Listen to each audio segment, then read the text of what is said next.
नमस्कार प्यारे विद्यार्थियों, आप सभी का स्वागत है हमारे YouTube चैनल मैथमेटिक्स सेशन में। तो बच्चों, पहले मैंने पार्ट जो कॉन्सेप्ट है पहली प्रश्नावली के वो आपको बता दिए हैं। अब हम एक्सरसाइज की तरफ बढ़ेंगे और एक्सरसाइज 1.1 आज से स्टार्ट करेंगे। और 1.1 में जो पहला क्वेश्चन है, निम्नलिखित संख्याओं का अभाज्य गुणनखंड के गुणनफल के रूप में आपको व्यक्त करना है। तो सबसे पहले हम देखेंगे इसका पहला क्वेश्चन कौन सा है। इसका पहला क्वेश्चन है 140। इस 140 के सबसे पहले अभाज्य गुणनखंड करने में और इसको गुणनफल के रूप में शो करना है। तो अभाज्य गुणनखंड करने मैंने पहले वाली वीडियो में आपको बता रखा है कि 140 से भाग विधि से अभाज्य गुणनखंड कैसे करते हैं। सबसे पहले देखिए कि तीन मूलभूत नियम होते हैं जो आपको मैं वापस बता रहा हूं कि यदि किसी संख्या के इकाई का अंक 0, 2, 4, 6, 8 हो तो उस संख्या में 2 का भाग जाता है, 2 का भाग जाता है। ये ध्यान रखें आप। यदि किसी संख्या में अंकों का योग, यदि अंकों का योग अगर 3 का गुणज हो, अंकों का योग अगर 3 का गुणज हो, 3 का गुणज हो तो उसमें भी 3 का भाग जाता है, उसमें भी 3 का भाग जाएगा। ऐसे ही अगर इकाई का अंक 0 और 5 हो तो उसमें भी 5 का भाग जाता है। तो ये तीन मूलभूत नियम है जो आपको पता होने चाहिए। अब देखिए 140 के हम गुणनखंड कैसे करेंगे। तो सबसे पहले देखिए इकाई का अंक आ रहा है 0, 0 आ रहा है, इसका मतलब 2 का भाग जाएगा, 2 का भाग जाएगा तो 2 का भाग देना है। और 140 में 2 का भाग साइड में देके भाग देकर देखना है आपको, है ना।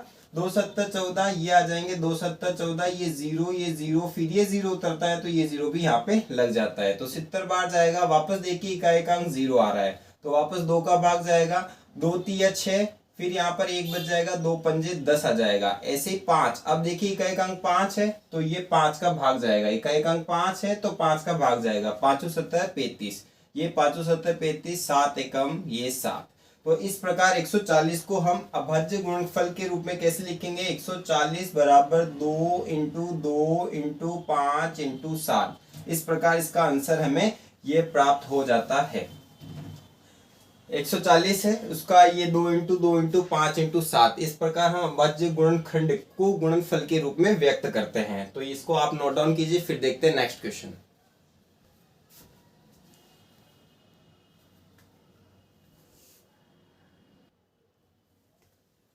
तो बच्चों देखिए दूसरा क्वेश्चन क्या है। दूसरा क्वेश्चन है 156। दूसरा क्वेश्चन है 156। तो 156 के गुणनखंड करके देखेंगे हम। 156 में देखिए इकाई का अंक वापस आ रहा है 6। तो 6 का मतलब है कि इकाई का अंक 6 आने का मतलब है 2 का भाग जाना है। 2 का भाग जाना है तो साइड में आपको 2 का भाग देके देख लेना है। 2 7 14 हो जाता है, 2 7 14 हो जाता है, 1 बच जाता है, ये 6 ऐसा का ऐसा उतर जाता है। 2 8 16 हो जाता है, ये 16 है, ये 0 और ये 0 उतर जाता है। तो इस प्रकार ये 78 आ जाता है। यहाँ पर कितना आ जाता है, ये 2 का भाग देने पर। अब वापस देखिए इकाई का अंक क्या है, 8 है। इकाई का अंक क्या है जी, 8 है। 8 है तो इसका मतलब क्या है, यहाँ पर वापस 2 का भाग जाएगा। किसका भाग जाएगा, 2 का भाग जाएगा। तो 78 में 2 का भाग देके देखते हैं। 78 में अगर हम 2 का भाग देके देखें तो ये देखिए 78 में 2 का भाग दिया, 2 3 6 आ जाते हैं। यहाँ पर फिर 1 बच जाता है, यहाँ पर फिर 8 उतर जाएगा, 2 9 18 हो जाता है, 2 9 18 हो जाता है, ये 0 0। अब देखिए 39 बार जाएगा। कितने बार जाएगा, ये 39 या 39 बार जाएगा। अब वापस देखिए इसमें अंकों का योग कीजिए। 9 और 3 कितना होता है, 12 होता है। 9 और 3 कितना होता है जी, 12 होता है। 12 होता है तो इसका मतलब 3 का गुणज है, 3 का भाग जाता है 12 में। तो इस 39 में भी 3 का भाग जाएगा। 3 का भाग जाएगा तो 39 में हम 3 का भाग देके देखते हैं। साइड में दे लेना है आराम से, चिंता नहीं करनी है बच्चों, चिंता बिल्कुल नहीं करनी है। 3 एकम 3 आ जाता है, 3 एकम 3 आ जाता है, ये 0 उतर जाता है, फिर 9 उतरता है, 3 तिया 9 हो जाता है, ये 0 ये 0 हो जाता है। कितनी बार जाएगा, ये 13 बार जाएगा। किसका जाएगा, 3 का जाएगा। 3 का कितनी बार जाएगा, 13 बार जाएगा। और 13 का हम ध्यान दें, 13 एक अभाज्य संख्या है और 13 एकम 13 हो जाता है, 13 एकम 13 हो जाता है। इस प्रकार 156 के जो अभाज्य गुणनखंड उनको गुणनफल के रूप में कैसे शो करेंगे। 156 बराबर हो जाता है 2 इंटू 2 इंटू 3 इंटू 13। तो ये देखिए ये तो हुआ आपका दूसरा क्वेश्चन। तीसरा क्वेश्चन देखिए। तीसरे क्वेश्चन में भी सेम यही चीज करनी है। 38 और 25 है। 38 और 25 में इकाई का अंक देखिए 5 आ रहा है। 5 आ रहा है तो मैंने पहले बोला था कि 5 जब भी आ जाए तो 5 का ही भाग जाना है। 5 का भाग दे दीजिए, ये 5 का भाग दिया। 38 25 में साइड में 5 का भाग देना हमें बहुत अच्छी तरीके से पहली दूसरी तीसरी पांचवी क्लास तक बहुत अच्छी तरीके से सीखा है भाग देना।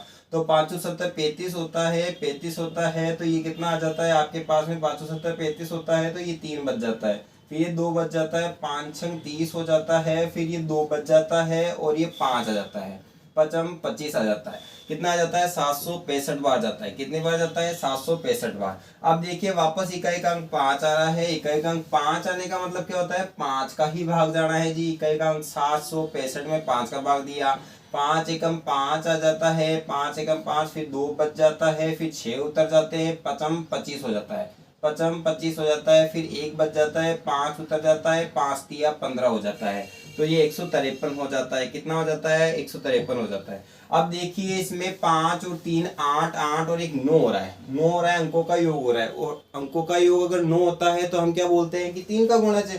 3 का गुणज है तो तीनों पंजे 15, तीनों पंजे 15, 3 एकम 3। आप साइड में भाग देके देख ले, में चिंता बिल्कुल नहीं करनी है। तो 51 में वापस देखिए 5 और 1 कितना होता है, 6 होता है, 6 में 3 का भाग जाता है, तो 51 में भी 3 का भाग जाएगा। बिल्कुल सिंपल है, बिल्कुल सिंपल। 3 एकम 3 आ जाता है, फिर कितना बचता है, 2 बचता है, तो 21 हो जाएगा। 3 7 21, फिर 17 एक अभाज्य संख्या है, तो 17 एकम 17 हो जाएगा। तो कितना आ जाएगा, 5 इंटू सॉरी ये 38 और 25 को अभाज्य गुणनखंड के गुणनफल के रूप में व्यक्त करते हैं। 5 इंटू 5 इंटू 3 इंटू 3 इंटू 17। तो इस प्रकार आपका ये सेकंड और थर्ड क्वेश्चन होता है। आप इसको नोट डाउन कीजिए, फिर देखते हैं नेक्स्ट।